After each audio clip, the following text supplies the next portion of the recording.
If you've ever found yourself staring at your quilt top, absolutely frozen, as the words, "but what if I ruin it," scroll across your mind like red ticker tape, then you, Rockstar, are in exactly the right place.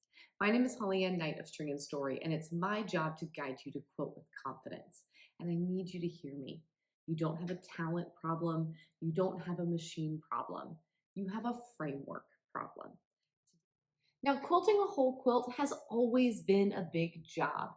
In fact, historically, when a quilter finished a top, they would call up all their friends and neighbors and gather around a big wooden quilting frame to hand quilt the project together.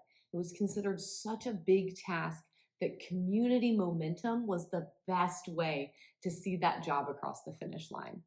Now, today we mostly don't hand quilt our quilts anymore, and instead we'd use a machine. Now, our machine stitches are faster and stronger, and all in all, I think it's a pretty great improvement, except for one thing. It is all too common that we find ourselves alone in our sewing room, sitting at our machine, staring at those dirty little words, quilt and bind as desired.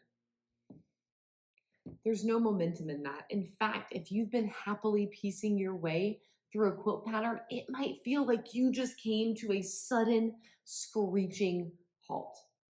But as I've already shared with you, Rockstar, you don't have a creativity problem, you don't have a machine problem, you just have a framework problem. And you see, the quilters before us knew something really important. They knew that in order to finish a quilt, you need a system and you need a community. And I've taken that lesson and built my Confident FMQ framework. Inside this Confident FMQ framework, you're going to find 4 pillars. First, action creates confidence. Second, consistency builds competence. Third, finished is better than perfect. And 4, community conquers fear. The first pillar of the Confident FMQ framework is action creates confidence.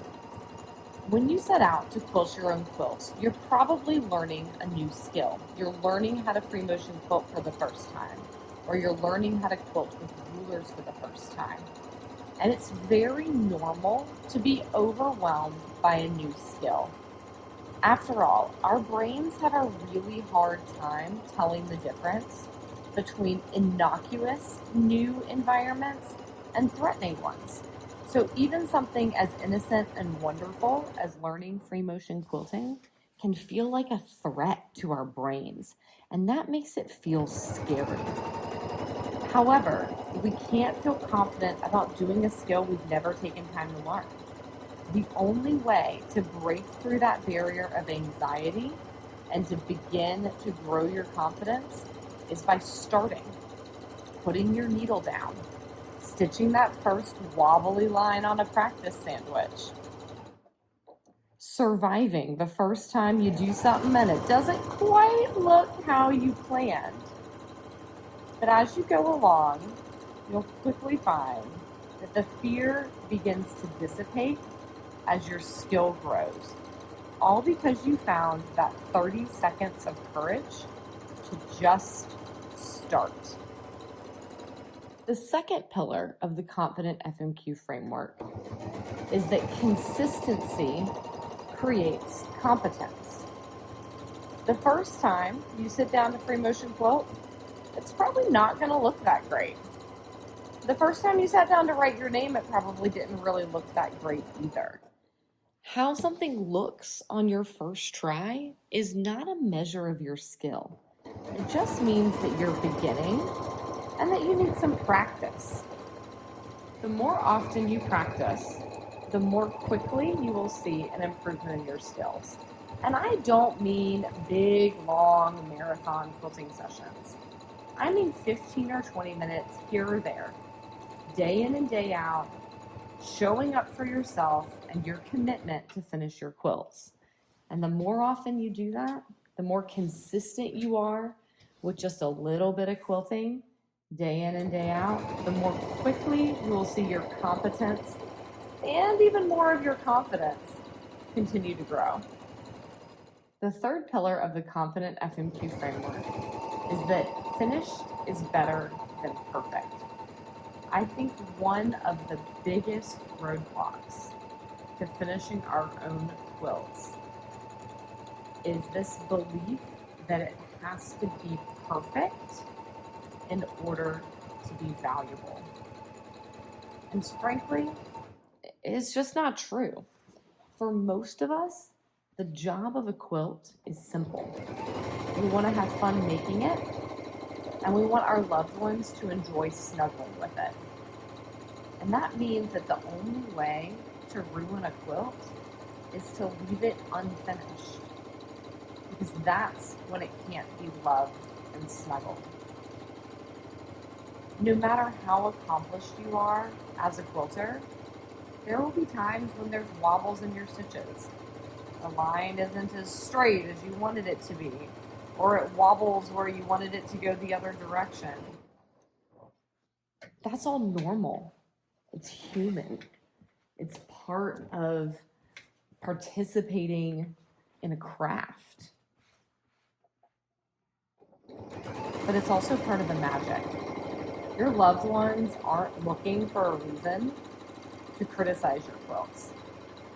They're looking for an excuse to turn on a movie and curl up on the couch with one.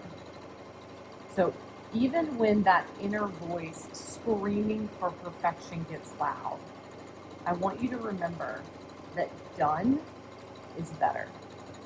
Done is snuggleable.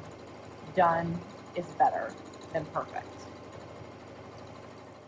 The fourth and final pillar in the Confident FMQ framework is community conquers fear.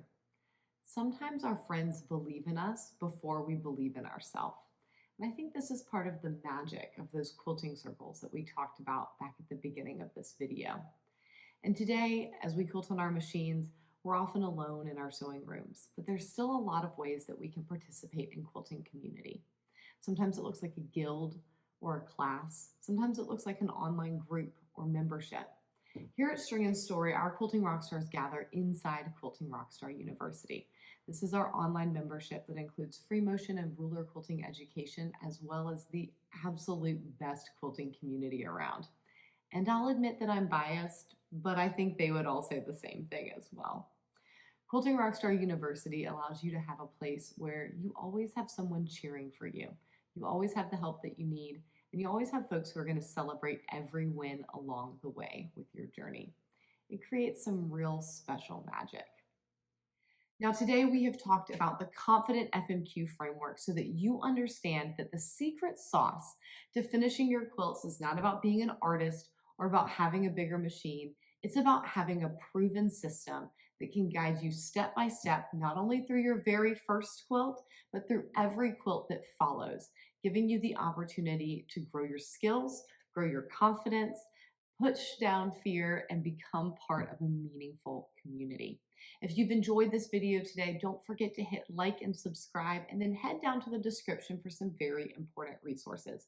First, I have a free workbook called the Quilt Your First Project with Confidence Workbook.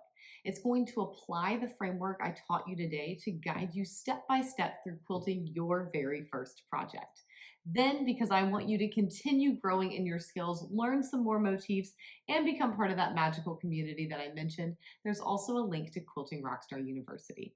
I can't wait to see you back here for my next video and inside crew for a really special quilting adventure.